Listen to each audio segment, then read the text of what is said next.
to the world, it's just, what has she been doing? Does she work? As opposed to, oh my gosh, I work so hard. And I appreciate what hard work looks like. I like working hard. The beginning of that clip where she's like, oh my God,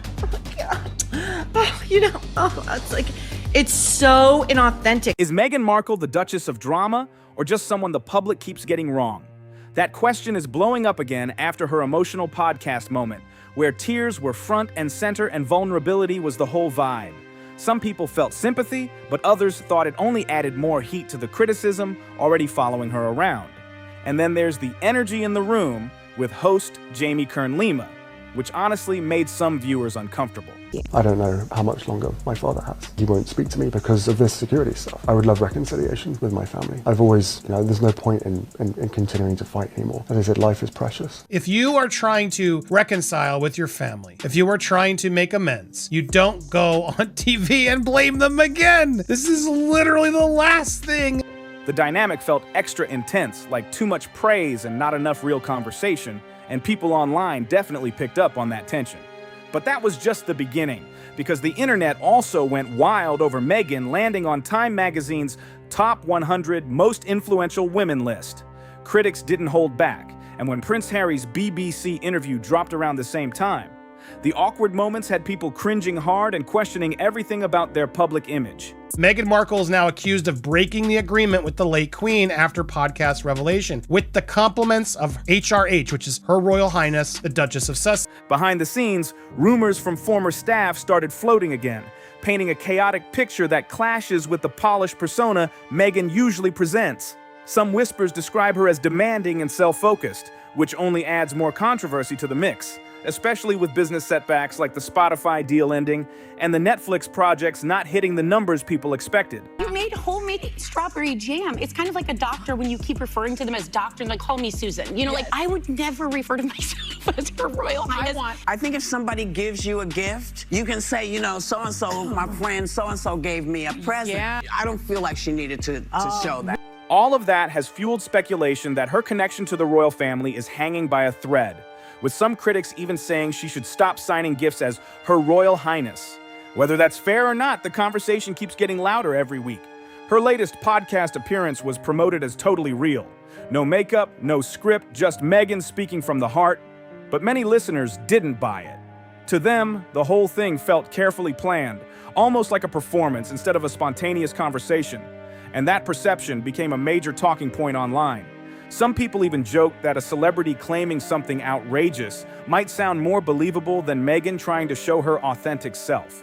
That level of skepticism says a lot about how divided public opinion has become around her image. She's stuck because she was an actress who became a real princess, who wants to be an actress again, but has to continue to pretend to be a real princess. The situation with the host didn't help either, since Jamie is known to be a close friend, and the episode came across to some viewers like nonstop admiration instead of balanced discussion. That made critics question whether the interview was meant to reveal anything new or simply polish Meghan's brand. So what did audiences actually learn? According to skeptics, not much beyond what they already knew.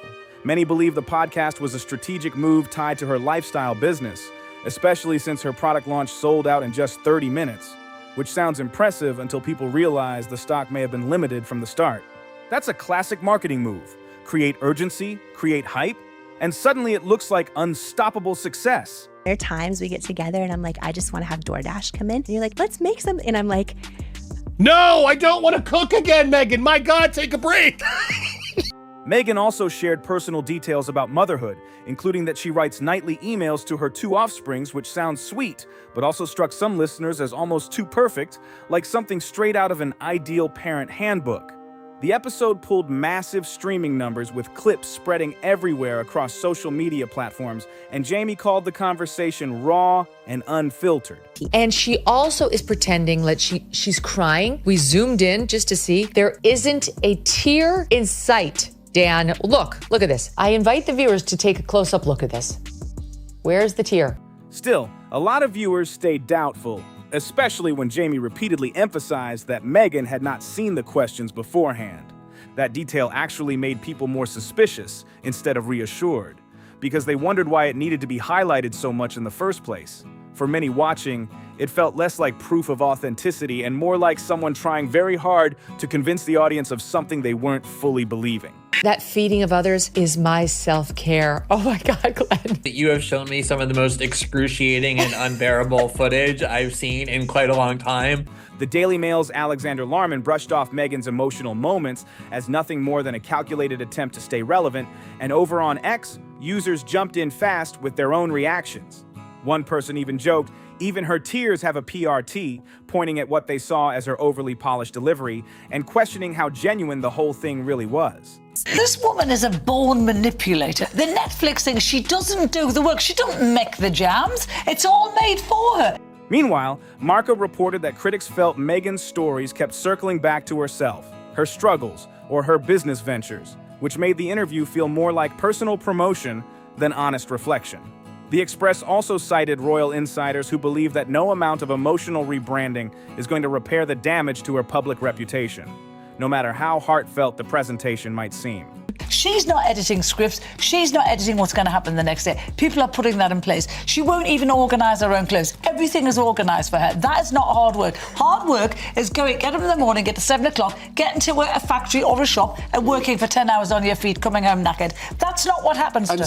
Her appearance at the Time 100 Summit sparked another wave of sharp commentary, with people online comparing celebrity authenticity and asking who seemed more performative at events like this, Meghan Markle or Blake Lively.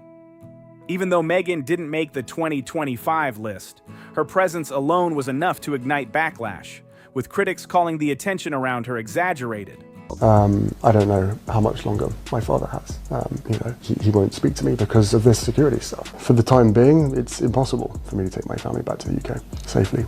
That's a lie. You can take them back whenever you want. You can bring your own security. You can ensure that they're safe. You can go to safe spots. There are a million ways to do it. Don't announce it. Don't tell people you're coming. Just show up and find a space and make sure it has even extra or security. Over on X, users called her inclusion absurd, pointing out that her recent business projects, like selling jam, honey, and cupcake sprinkles, didn't exactly scream world-changing influence. One commenter even snapped, "Who does she think she is? Gayle King." Now that's someone with a track record of a real impact. She went to space, making the comparison sting even more. GB News quoted critics labeling Meghan a self-promoter who still benefits heavily from her royal connections, and with her influence constantly under scrutiny, that time recognition is starting to look more confusing than impressive to some observers. Interview deeply alarming. It's delusional in so many ways as well. But she is a malignant narcissist who cannot get enough of herself while she simultaneously plays the victim. Instead of boosting her image, it seems to have reopened debates about what influence really means in her case. Prince Harry's latest BBC interview added even more drama, as he publicly criticized King Charles over security concerns after losing a court appeal, which instantly triggered another media storm. But instead of widespread sympathy, his comments sparked backlash, with columnist Sarah Vine calling his tone self-pitying and accusing him of using his father's illness to gain public support. Palace insiders, according to ITV News, reportedly felt the timing and delivery of Harry's remarks showed seriously poor judgment, especially given the sensitive family situation. And being a mom and a wife and a friend. Oh, yeah.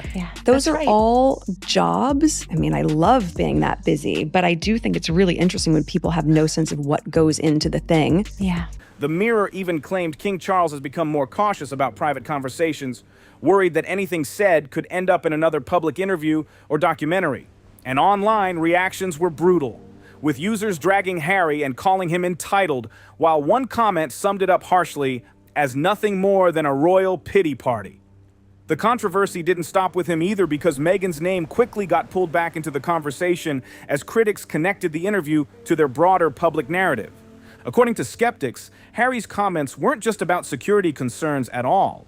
They were another chapter in what many describe as an ongoing grievance campaign that keeps widening the gap between the couple and the royal family. Instead of healing tensions, the interview may have pushed the divide even further into the spotlight. Just when things seemed like they couldn't get more tense, reports started surfacing about Meghan's former staff once again. She decided she didn't want to be a real princess because to be a real princess involves duty and responsibility, caring about other people. And so she just wanted to be a pretend princess in Hollywood. So she split her husband off from his royal family and then inked a $1 zillion deal with a bunch of media companies, and then all her projects flopped. Several outlets claimed that past employees described a chaotic work environment, with some saying expectations were constantly changing and communication felt confusing. While none of these claims were officially confirmed, they added another layer to the public debate about her leadership style. At the same time, questions about her business direction kept popping up. Commentators pointed out that rebranding attempts and new product launches were happening very quickly, which made some observers wonder whether the strategy was clear or just reactive to public pressure. One critic even said, "It feels like she's trying everything at once to see what sticks." There's also growing discussion around whether the couple's media approach is helping or hurting them long term. Some analysts believe that frequent interviews and public statements keep controversies alive instead of letting them fade. Others argue that speaking out is necessary for them to control their own narrative after stepping away from royal duties. Public opinion remains sharply divided. Supporters see Meghan as someone constantly under unfair scrutiny, while critics view her as overly focused on image and branding. The truth probably sits somewhere in the middle, but perception is what drives headlines. And right now, the perception seems more negative than positive. With new projects rumored to be in development, the big question is whether future releases will shift the conversation or repeat the same cycle of hype followed by backlash. And right on schedule, the spotlight swings back to Meghan, with the same heavy accusations taking over the headlines again. Megyn Kelly didn't sugarcoat her opinion at all. She straight up called Meghan a malignant narcissist, a label that instantly sent shockwaves across social media and talk shows alike. The Telegraph's Celia Walden also weighed in, describing Meghan's podcast appearance as more of a self-focused therapy session than a meaningful interview. Then Page Six added even more fuel to the debate, reporting that major wellness brands like Goop allegedly chose not to collaborate with her, reportedly viewing her as too polarizing for their image. That claim alone had people raising eyebrows everywhere. Here's the part that really set social media off. Every time Meghan tears up or shares something personal, critics argue it feels less like raw honesty and more like a calculated move designed to shape public opinion. According to them, the emotional moments don't hit the same anymore because people are questioning the intention behind them. And then the attention shifted to podcast host Jamie Kern-Lima, who suddenly found herself under serious scrutiny. Viewers said her energy during the episode felt over the top, almost rehearsed, like she was working from a script packed with glowing praise instead of asking balanced questions. YouTube commentator The Royal Rogue didn't hold back, pointing out her high-pitched tone and calling it exaggerated and artificial. He even suggested she sounded more like a cheerleader for hire than an independent interviewer, echoing nearly everything Meghan said without pushback. The Independent's Rose Lanigan added to the criticism, arguing that Lima's constant gushing made the episode feel less like a thoughtful conversation and more like a late-night infomercial. Over on X, users piled on fast, with many saying this wasn't an interview at all. It was a full-on Meghan Markle hype session. What makes it even more surprising is that Jamie Kern-Lima isn't just any host. She built and sold her company for $1 billion, which means she understands business at the highest level. That's why some listeners were confused. Instead of sharp insights or strategic advice, they felt like they got an hour-long spotlight focused entirely on praising Meghan. That led to one big question floating around online. Why would someone that accomplished spend her platform sounding like a personal public relations rep? For critics, it reinforced the idea that the entire episode was tightly controlled and brand-focused rather than spontaneous. And zooming out, this debate isn't just about one podcast episode. Whether it's Meghan's tearful interviews or Harry's intense BBC appearances, the same question keeps coming back. Are they finally telling their truth or carefully shaping a dramatic narrative? From Time magazine's controversial recognition to former staff stories describing a fiery temper, the scrutiny keeps stacking up. Critics call them a self-absorbed duo who rely on personal struggles to win public sympathy, while supporters insist they are simply trying to reclaim their voice in a system that never gave them a fair shot. But if you scroll through social media, the skepticism feels louder right now. People are asking whether we're witnessing genuine vulnerability or a polished masterclass in personal branding wrapped in emotional storytelling. The line between real and rehearsed has never felt thinner, and maybe the truth is more complicated than either side wants to admit. While the internet debates every tier, every headline, and every interview clip, most of us are just watching the royal drama unfold on our screens while juggling our own everyday struggles. As the conversation keeps getting louder, media analysts are starting to ask a serious question. Can Meghan and Harry actually keep this strategy going long-term without it backfiring? Some experts say non-stop public exposure eventually creates audience fatigue, where people stop feeling sympathy and start reacting with doubt instead. Others think the controversy itself keeps them in the spotlight, which might be exactly what they want because attention still equals influence in today's media world.